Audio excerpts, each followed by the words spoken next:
Melissa Seixas joins us now, the president of Duke Energy in Florida. Melissa, welcome to the program. Fantastic to get some time with you this morning. We've talked about the power outages we've seen across your state. Can you tell us now how many customers are still without power this morning, and how long does it typically take to restore it? As of this morning, we have about 845,000 customers without service across the 35 counties that we serve. The hardest hit county is Pinellas County, which is located between Tampa Bay and the Gulf of Mexico, just north of where Hurricane Milton made landfall. Melissa, when you look at how long it takes to restore power, what position were you in coming into this after Hurricane Helene? Were you in a position where you had restored power to all those customers previously, or were you still playing catch-up even going into this? We had completed our restoration for Hurricane Helene on Saturday. The hardest hit Barrier Island customers we were able to restore on Saturday. And by Sunday, we were already in full activation for Hurricane Milton.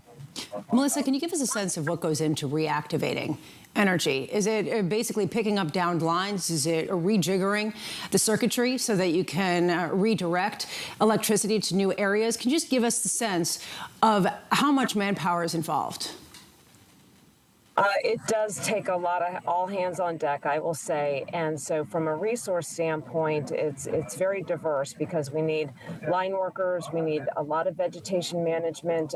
You mentioned the wind takes down a lot of trees. We also need damage assessment, which was a really critical step in our restoration process that we began yesterday as soon as the sun came up, getting eyes out in the field, both on the ground and from the sky to help us determine the extent of the damage.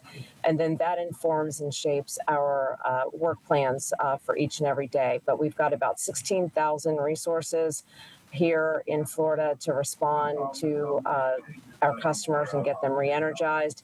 And we start with the most critical customers, hospitals, 911 stations, water plants, those kinds of facilities. But I want to really emphasize we conduct damage assessment along with restoration at the same time.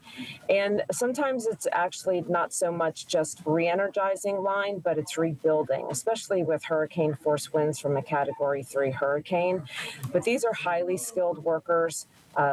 We focus on their safety, the safety of our customers as well. So concurrent to all that work happening, we are really stressing and emphasizing to our customers to remain very steadfast in staying away from downed power lines, always assuming that they are energized. So there's a lot of moving parts underway, and we expect to see a number of our customers restored today. And in fact, we will by the afternoon provide our customers with an estimated time of restoration so that they can make proper plans. Melissa, I'm sure it's been an insane and exhausting number of days and actually weeks as you've been responding to all of the subsequent hurricanes. I'm just wondering, as you reset, when this is over, when power is restored, what does the business look to do to try to fortify some of the energy lines for the next prospective storm and the one after that?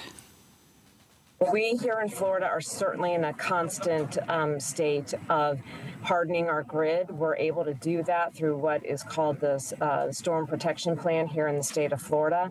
So we have installed over the last handful of years a variety of hardening on our grid. From substation flood mitigation to converting some overhead lines to underground, stronger poles, stronger wire. We have already seen that pay off immediately. I'll give you an example. In hurricanes Ian and Nicole and Adalia, excuse me, we were able to prevent about 200 million customer minutes of outages. So a lot of preventative outcome from these investments, and we will continue to do that. We take lessons from every single one of these events. As you mentioned, Helene was a very different storm in many ways because of the storm surge that it created up and down the Gulf Coast in our service area. This is the flooding you're seeing to the south of us, unfortunately. And Milton was very much a wind event as well.